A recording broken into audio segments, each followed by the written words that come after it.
பெரிய பெரிய விஞ்ஞானிகள் வந்திருக்காங்க. ஆனா உலகையே புரிய வச்ச மனிதன் ஒருவன் தான். பேர் சொன்னா போதும், ஆல்பர்ட் ஐன்ஸ்டீன். 1879 மார்ச் 14ஆம் தேதி ஜெர்மனியில உள்ள உல்மன்ற ஊர்ல பிறந்தா அந்த குட்டி பையன். அப்பா ஹெர்மன் ஐன்ஸ்டீன் மின்சார பிசினஸ் பண்ணுவார். அம்மா பாலிம் கோக் இசை பிடித்த கலையோடியவள். சின்ன வயசுல பேசவே மெல்லாம இருந்தான். அதனால எல்லாரும் சந்தேகம்தான், இந்த பையனால எதுவும் ஆகுமான்னு. ஆனா அந்த மௌனம் தான் அவனுக்கு உலகத்தை புதுசா பார்க்க வச்சது. பள்ளிக்கூடம் அவனுக்கு சும்மா ஒரு கட்டாயம். கடினமா படிக்கல, ஆனா யோசிக்கிற திறமை, அதுல அவன் ஜீனியஸ். பிறகு சுவிட்சர்லாந்துக்கு போய் ஹையர் ஸ்டடீஸ் முடிச்சான். டாப் ஸ்டூடெண்ட் இல்ல, ஆனா டாப் திங்கர் தான்.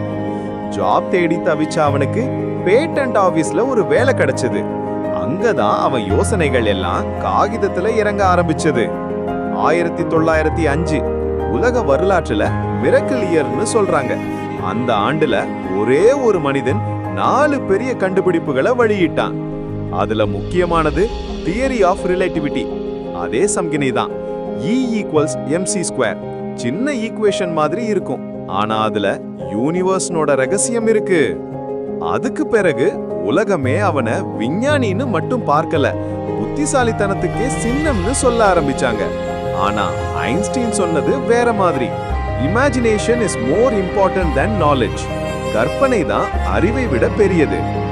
Life is like riding a bicycle. To keep your balance, you must keep moving. வாழ்க்கை ஒரு சைக்கிள் மாதிரி, ஓட்டணும்னா முன்னாடி போகணும். Try not to become a man of success, but rather try to become a man of value. வெற்றி அடைறவனாக வேண்டாம், மதிப்புள்ளவனாக இரு. The important thing is not to stop questioning. கேள்வி கேட்கிறத கைவிடாத. ஐன்ஸ்டீன் கிட்ட இருந்து நாம கற்றுக்க வேண்டியது, சாதாரண பையனு தோன்றினாலும் உன் யோசனைகள் உன்னை உலகமே மதிக்க வைக்கலாம் என்பதுதான்.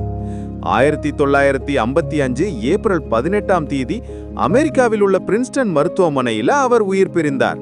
ஆனா அவர் விட்டு சென்ற சிந்தனைகள் இன்னும் உயிரோட இருக்குது. சின்ன வயசுல பேசவே மெல்லாம இருந்த பையன் உலகத்தையே பேச வச்சான். அதுதான் ஆல்பர்ட் ஐன்ஸ்டீன். ஒரே மனிதன், ஆனா அறிவியல் உலகத்துக்கு ஒரு புரட்சி. உங்களுக்கு இந்த வீடியோ பிடிச்சிருந்தா லைக் பண்ணுங்க, ஷேர் பண்ணுங்க, மறக்காம கமெண்ட் பண்ணுங்க. அடுத்த ஸ்பெஷல் வீடியோவெல்லாம் நம்ம சந்திப்போம். நன்றி.